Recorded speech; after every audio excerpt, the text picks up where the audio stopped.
علی کو سب کچھ مانو، علی نہ مانو کچھ بھی نہیں مانو، بطول کو سب کچھ مانو فتح نہ مانو، کچھ بھی نہیں مانو۔ اس لیے جب سیدہ دربار میں گئی تھی، بڑی بڑی بہترین بات، جب سیدہ دربار میں گئی تھی تو نبی کی بیٹی نے اپنی فضیلت والی آیتیں نہیں پڑھی۔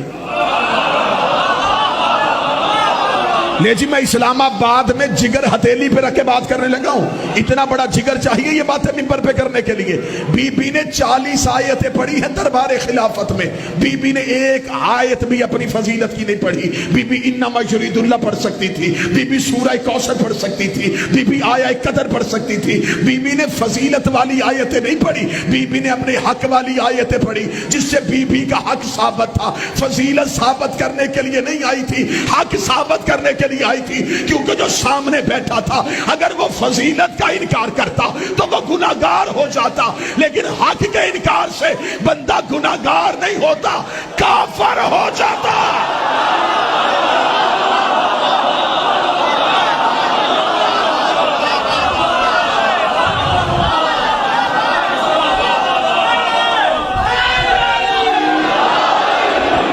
بسم اللہ صلی اللہ حق کے انکار سے بی بی نے حق کہا، فضیلتیں نہیں منوائی۔ انہیں کوئی ان کی فضیلت کو نہ مانے تو ان کی فضیلت میں کمی آ جائے گی۔ ان کی بی بی نے دار میں فضیلت والی آیتیں نہیں پڑھی۔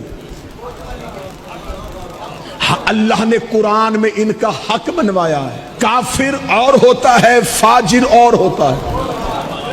کافر کون ہوتا ہے؟ جو اسلام کی حدود کے اندر آئے ہی نہ، وہ کافر۔ جو اندر آ کے اندر سے حد کو توڑے وہ فاجر ہے۔ جو باہر کھڑا ہو اور حدود میں آئی نہ، وہ کافر ہے۔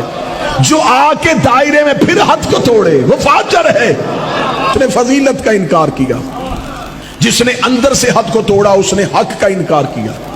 کاش کوئی جملہ یہ کوئی اور پڑھتا اور میں سنتا۔ بی بی صرف کافر کرنے نہیں آئی تھی، فاجر بھی کرنے آئی۔ علی کی بیٹی نے شام کے دربار میں کھڑے ہو کے یہ جملہ کہا تھا، اے فاسق و فاجر، تو نے اسلام کی حدود کو توڑا، تم نے ہمارے حق کو تسلیم نہیں کیا۔ بی بی دربار میں کھڑی، علی کی بیٹی